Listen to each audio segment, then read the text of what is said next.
Hi drummers, hope you're well. Right, what is a downbeat? What is an upbeat? What is an onbeat? What is an offbeat? What is a backbeat? Here we go, deep breath. A downbeat is the first beat of the bar, beat number one. It's called that because of a conductor's hand or baton, which moves down on beat one. 1, 2, 3, 4. 1, 2, 3, 4. The downbeat is the first beat of the bar. The upbeat is the last beat of the bar, the beat that comes just before the downbeat. So in that simple example of a bar of 4/4, where the musician is just playing quarter notes or crotchets, 1, 2, 3, 4. Well, 4 there is the upbeat, right? 1, 2, 3, 4. That's the upbeat. 1 is the downbeat. 2, 3, 4. Now, depending what the predominant pulse note value is that the musician is playing, it's whatever the last one is. So if you're playing predominantly eighth notes, 1 and 2 and 3 and 4 and, well, there, the and of beat 4 would be referred to as the upbeat. It's also sometimes called the pickup or the anacrusis, isn't it? So same thing as far as I'm concerned. So downbeat is the first beat of the bar. Upbeat is the last beat of the bar. Now, onbeat and offbeat, this is basically on, off, on, off. If you're a regular Western feel, especially in 4/4, on, off, on, off. So let's go back to our simple example of a musician playing quarter notes or crotchets. 1, 2, 3, 4. In that example, as far as I'm concerned, the on beats are 1 and 3, and the off beats are 2 and 4. On, off, 1, 2, 3, 4. Now, if you're playing a different note value, it's still on, off, assuming you're playing a conventional straight ahead feel. So if you're playing eighth notes, quavers, 1 and 2 and 3 and 4, and it still goes on, off, on, off, on, off, on, off. The idea being that the on is a sort of emphasized beat, and the off is perhaps the weaker or not emphasized note. So if you're playing eighth notes, the numbers 1 and 2 and 3 and 4 and are the on beats, the ands are the off beats. And this is probably the classic example, honestly, is eighth note. So when you're on drums anyway, you know when you play a disco type of beat, right? You know when you play, well, there, the hi-hat is playing the off beats, right? 1 and 2 and 3 and 4 and 1 and 2 and 3 and 4 and 1 and 2 and 3 and 4 and. We'd say the hi-hat there is playing the offbeat eighth notes. Same story if it was 16th notes, right? And actually this is what I was talking about yesterday with the Lenny Kravitz Fly Away drum groove. And I think this, what I was talking about here prompted Patrick's question. So 16th notes, 1 E and a, 2 E and a, 3 E and a, 4 E and a. But you can apply the same terminology. On, off, on, off, on, off, on, off, on, off, on, off, on, off, on, off. Again, assuming it's a regular sort of feel. So the one, if you take 1 E and a, 1 beat worth of 16th notes, semi-quavers, then the number and the and are the ons, the first and the third, and the E and the are the off beats. So it goes 1 E and a, 2 E and a, 3 E and a, 4 E and a, on, off, on, off, on, off, on, off, on, off, on, off, on, off, on, off. So for example, if you wanted to, like I did, I referred to the of beat 2 in that groove because it went 1 E and a, 2 E and a. And I was talking about that last note that I played on the snare drum, 1 E and a, 2 E and a. That's on an offbeat 16th note, right? 1 E and a, 2 E and a, on, off, on, off, on, off, on, off. That was the last one, wasn't it? 1 E and a, 2 E and a. Now I technically, incorrectly, in that video referred to that as an upbeat. And that was a bit lazy of me. That was a bit sloppy of me. Now, honestly, in my experience, again, this may well be a British thing. Musicians colloquially sort of, to be honest, they're quite interchangeable. Upbeat and offbeat.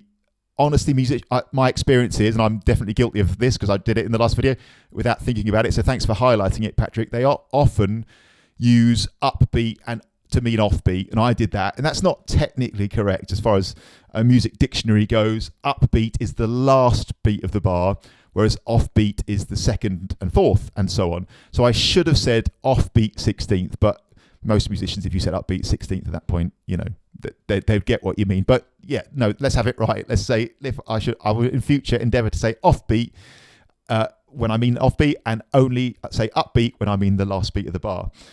Hope this is making sense.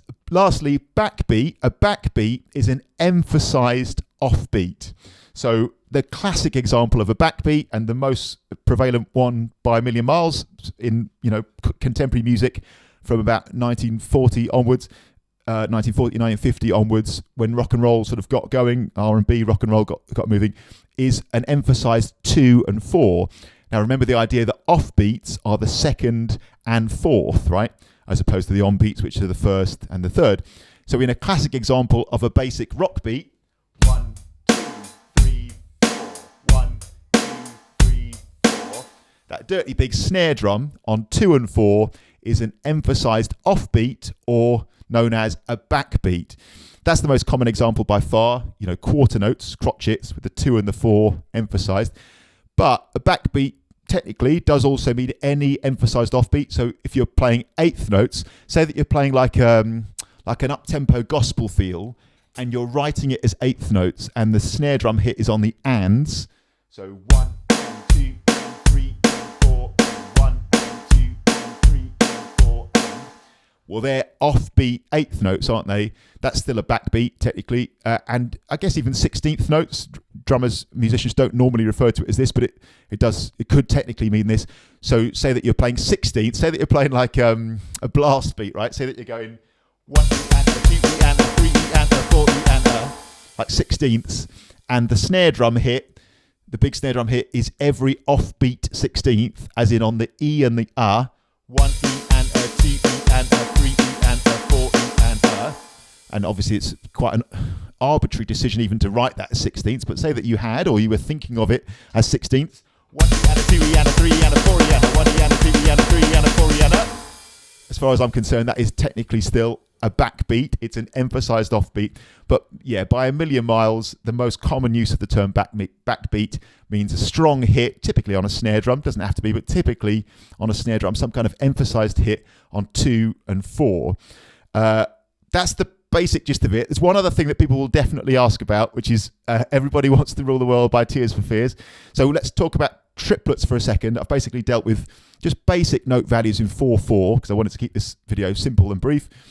But let's talk about triplets for a second. We're still in 4/4, still 4 beats in the bar. But if we think of eighth note triplets, which is the classic and most common example of triplets in drumming, I would say 1 triplet, 2 triplet, 3 triplet, 4 triplet. So eighth note triplets, 3 hits on every beat instead of the 2 hits you would expect with regular triplets. So these are with regular eighth notes. Sorry, you'd expect 2 hits for each beat with regular eighth notes, but with eighth note triplets, you're getting 3 hits for each beat: 1 triplet, 2 triplet, 3 triplet, 4 triplet.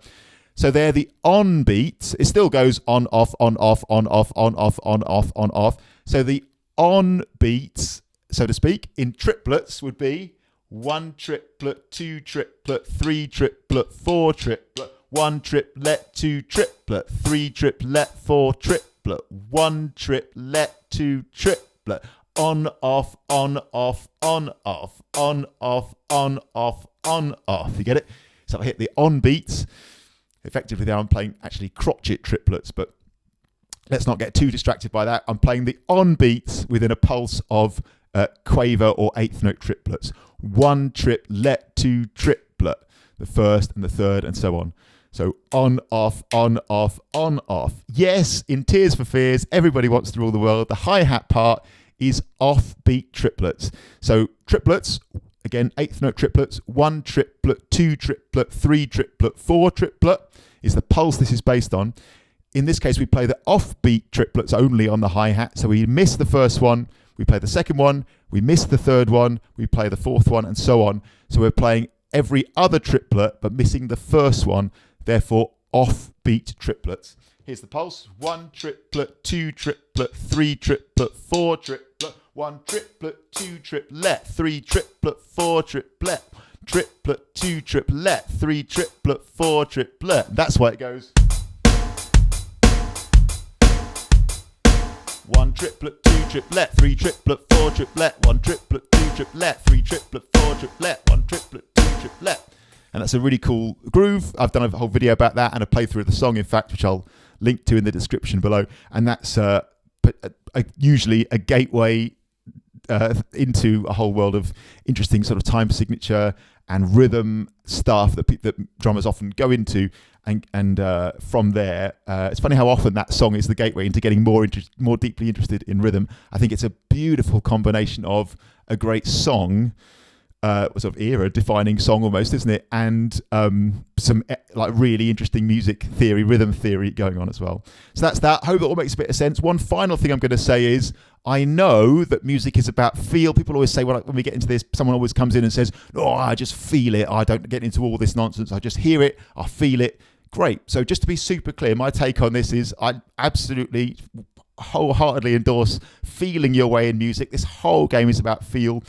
This, like thinking of, in my opinion and in my experience, this whole thing of thinking about rhythm, understanding it, wrapping our head around it, putting some maths to it, is so massively, completely not the opposite of feeling it. They absolutely go together. So feeling it and understanding it. Why are they opposites? Where is this idea that we have to choose between feel and understanding come from? It's absolute nonsense. You can feel it and understand it, as far as I'm concerned. And those things feed each other like crazy. If you can feel something, it makes it easier to understand. If you can understand it, massively helps with the feel of it. Because feeling is awesome. People often say, "I just like to hear things and feel it and play it." That's great, isn't it? And that's an amazing thing to do. But it doesn't always work. It doesn't for me anyway. Sometimes when things get more tricky, feeling it isn't enough, doesn't quite work. What do we do then? Well, the drummer who hasn't got anything else, that's it. They're stuck. They have to go and ask for help or just give up. The drummer who has the ability to actually then, spit on their hands and go to work out what's going on, like do a bit of delving in, bit of working out, maybe write it out, maybe think it out, count it out, do whatever they need to do to actually figure it out. Then they've got somewhere to turn, haven't they, when the feeling it doesn't quite work. So it's an amazing thing to do.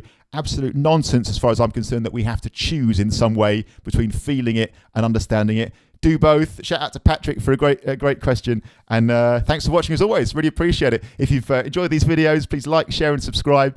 If you'd like to support this channel, please check out my Buy Me a Coffee page below. You can either buy me a coffee, thanks a million to all the lovely people who do that, or you can become a channel member for to support this channel and help it grow. Also get a whole load of drum support in return, ongoing drum support, including a customized practice plan, complimentary Zoom session, access to future Zoom sessions and face-to-face sessions if you're anywhere near Cambridgeshire in the UK.